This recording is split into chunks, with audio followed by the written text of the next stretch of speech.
عزیز طلباء و طالبات، السلام علیکم۔ گزشتہ لیکچر میں ہم نے سرپرست یونیورسٹی کی طرف سے جو ہمیں نصاب دیا گیا تھا اس پر ہم نے روشنی ڈالی تھی۔ آج ہم نے ہمارے نصاب کا پہلا جو حصہ ہے یا پہلی جو اکائی ہے افسانہ، اس کو مختصراً تعریف دیکھیں گے اور پھر نصاب میں شامل جو پہلا افسانہ ہے اس کا مطالعہ کریں گے۔ یوں تو افسانے کی مختلف تعریفیں ہم کو دیکھنے کو ملتی ہیں۔ کسی نے اس کے تشکیلی عنصر پر زور دیتے ہوئے تعریف کی ہے، تو کسی نے دوسرے جو عنصر ہیں اس کی بنیاد بنا کر تشریح کی ہے۔ تمام نقادوں کے نظریات یا انہوں نے جو بیان کی ہوئی باتیں ہیں اس کی روشنی میں ہم یوں افسانے کی تعریف کر سکتے ہیں کہ افسانہ وہ نثری تخلیق ہے جس میں اختصار کے ساتھ ساتھ جامعیت ہو اور کسی خاص مرکزی تاثر پر استوار ہونے کے ساتھ حیات انسانی کا کوئی گوشہ یا عکس پیش کرے۔ اس کی زبان پرکشش اور انداز تحریر انتشار سے پاک ہو۔ تو جو تمام تعریفیں ہم کو دیکھنے کو ملتی ہیں، اب ہم اس کی تفصیل میں نہیں جائیں گے کیونکہ آپ لوگوں نے فرسٹ ایئر میں بھی دیکھا ہے افسانے کی تعریف کیا ہے۔ یہاں مختصراً اس پر روشنی ڈالتے ہوئے ہم آگے بڑھیں گے۔ تو یہاں جو تعریف بیان کی جا رہی ہے، یہ بات بتائی جا رہی ہے کہ افسانہ وہ نثری تخلیق ہے۔ نثری تخلیق نثر کی صنف ہے یا نثر کی ایک تخلیق ہے جس میں کیا کیا جاتا ہے، اختصار کے ساتھ ساتھ جامعیت ہو، کم لفظوں میں زیادہ بات کو پیش کرنا اور کسی خاص مرکزی تاثر پر استوار ہونے کے ساتھ مرکزی تاثر بھی اس کا ایک ہی ہونا چاہیے اور ساتھ میں حیات انسانی کا کوئی گوشہ یا عکس پیش کرے۔ عام زندگی کا یا انسانی زندگی کا کوئی گوشہ، ایک پہلو، ایک حصہ یا اس کا عکس پیش کرے۔ اور اس کی زبان کیسی ہونی چاہیے؟ پرکشش ہونی چاہیے اس کی زبان، اور انداز تحریر انتشار سے پاک ہو۔ اس میں انتشار یا منتشر ہونے والی بات نہیں ہونی چاہیے۔ تو ہم یوں کہہ سکتے ہیں کہ افسانے میں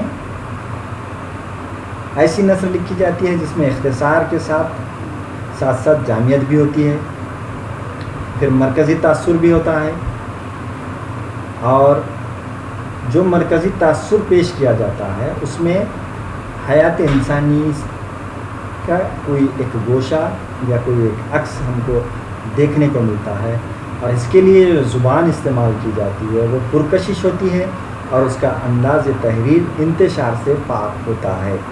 یہ افسانے کی تعریف ہے جس سے ہم افسانے کی خوبیاں وغیرہ کا اندازہ لگا سکتے ہیں۔ اس کے ساتھ ساتھ افسانے کے لیے جو چیز ضروری ہے، جس میں ماحول ہے، کردار ہے، پلاٹ ہے، یہ تمام چیزوں کا ہم آہنگ ہونا افسانہ نگار سے یا افسانہ لکھنے والے سے بہت ضروری ہے۔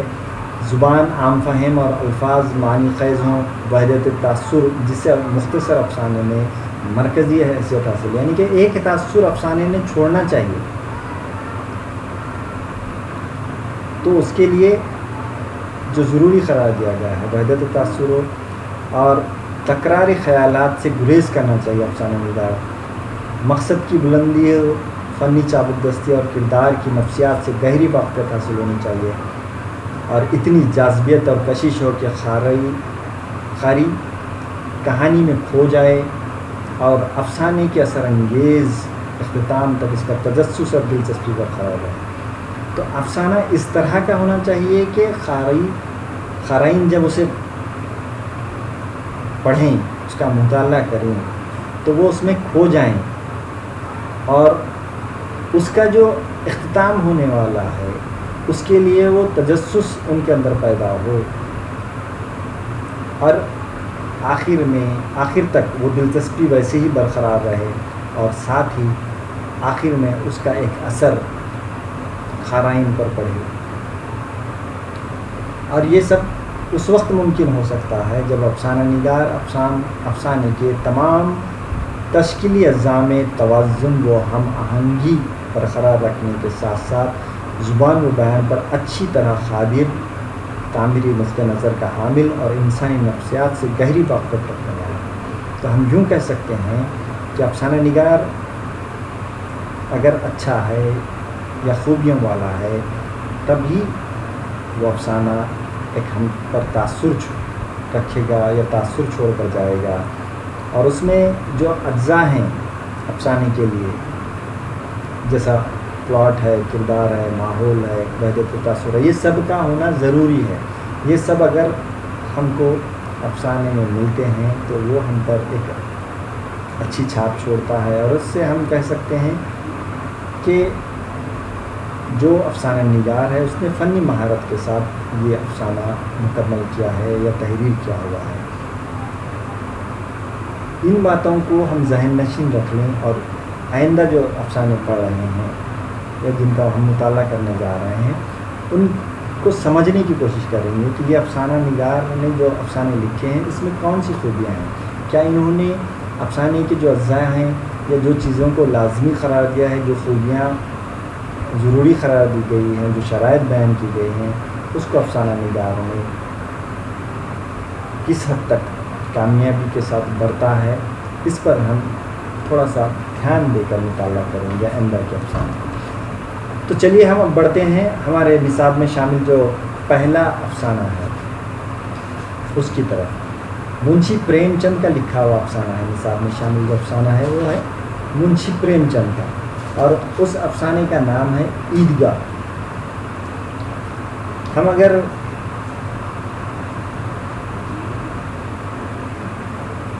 افسانے کا آغاز و ارتقاء کا مطالعہ کرتے ہیں تو منشی پریم چند اولین افسانہ نگاروں میں ہم دکھائی دیتے ہیں، اور ان کی افسانہ نگاری میں بہت سی خوبیاں ہیں. خاص طور پر انہوں نے جو افسانے لکھے ہیں اس کے موضوعات دیہات پر ہیں، لیکن اس کے باوجود بھی ایسی کہانیاں یا ایسے افسانے انہوں نے لکھے ہیں کہ جو ہمارے دل کو چھو جاتے ہیں یا ہم کو بہت زیادہ پسند آتے ہیں. تو سب سے پہلے افسانے کا مطالعہ کرنے سے پہلے ہمارے لیے ضروری ہے کہ افسانہ نگار کا مختصراً تعارف دیکھیں تاکہ افسانہ سمجھنے میں ہمیں آسانی ہو. اب افسانہ نگار منشی پریم چند ہیں اور ان کے افسانے کا نام ہے عیدگاہ. تو منشی پریم چند 1880 میں پیدا ہوئے. ان کا نام اصل جو نام ہے وہ دھنپت رائے ہے. انہوں نے پریم چند کے نام سے ہی ادبی دنیا میں قدم رکھا اور شہرت بھی اسی نام سے انہیں نصیب ہوئی. پریم چند نے ادبی زندگی کا آغاز 1901 میں کیا. شروعات میں وہ مختصر افسانے لکھتے تھے، پھر انہوں نے کچھ ناول بھی لکھے. انہوں نے افسانہ نگاری اور ناول نگاری دونوں میں بھی 4 چاند لگائے ہیں. ناول اور افسانے کے علاوہ انہوں نے چند ڈرامے بھی یادگار چھوڑے ہیں. پریم چند مہاتما گاندھی کی تحریک سے بھی جڑے ہوئے تھے اور بہت زیادہ متاثر بھی تھے. انہوں نے ملازمت سے استعفیٰ دے کر جس طرح سے گاندھی جی نے تحریک چلائی تھی اس طرح سے انہوں نے بھی کوشش کی تھی. وہ دل و جان سے ملک کی آزادی کے لیے لڑنا چاہتے تھے. اردو اور ہندی زبان میں انہیں بہت زیادہ عبور حاصل تھا. ہندی میں بھی پریم چند کے بہت سے ہم کو افسانے دیکھنے کو ملتے ہیں. پریم چند نے افسانوں میں سماجی حقیقت نگاری اور دیہی زندگی کی عکاسی بہت خوب ڈھنگ سے کی. پریم چند کے جو افسانے ہیں چاہے وہ اردو ادب کے ہوں یا چاہے وہ ہندی زبان کے ہوں، ان کا اگر ہم مطالعہ کرتے ہیں تو ہم دیکھتے ہیں کہ اس میں سماجی حقیقت کی عکاسی کھلے طور پر دیکھنے کو ملتی ہے۔ دیہی زندگی پوری طرح نظر آتی ہے، بلکہ یہی ان کے افسانوں کی بنیاد اور اہم خصوصیت ہے، یعنی کہ دیہی زندگی اور سماجی حقیقت نگاری ان کے افسانوں کی خصوصیت بھی ہے کہا جاتا ہے۔ پریم چند اردو کے سب سے بڑے افسانہ نگار کہلائے جاتے ہیں۔ انہوں نے اپنے افسانوں کے ذریعے اصلاح معاشرہ اور ملکی و قومی خدمات کا پیغام دیا۔ انہوں نے یہ دیہاتی زندگی کو جو اپنے افسانوں میں پیش کیا ہے، اس سے یہ بات دکھانے کی کوشش کی ہے منشی پریم چند نے کہ کس طرح سے معاشرے میں سدھار پیدا کیا جا سکتا ہے، ملک و قوم کی خدمت کس طرح سے کی جا سکتی ہے۔ ان کے افسانوں کے 14 مجموعے شائع ہو چکے ہیں، جن میں سوز وطن، زاد راہ، واردات، آخری تحفہ، خواب و خیال، پریم پچیسی، پریم بتیسی وغیرہ خاص طور پر قابل ذکر ہیں۔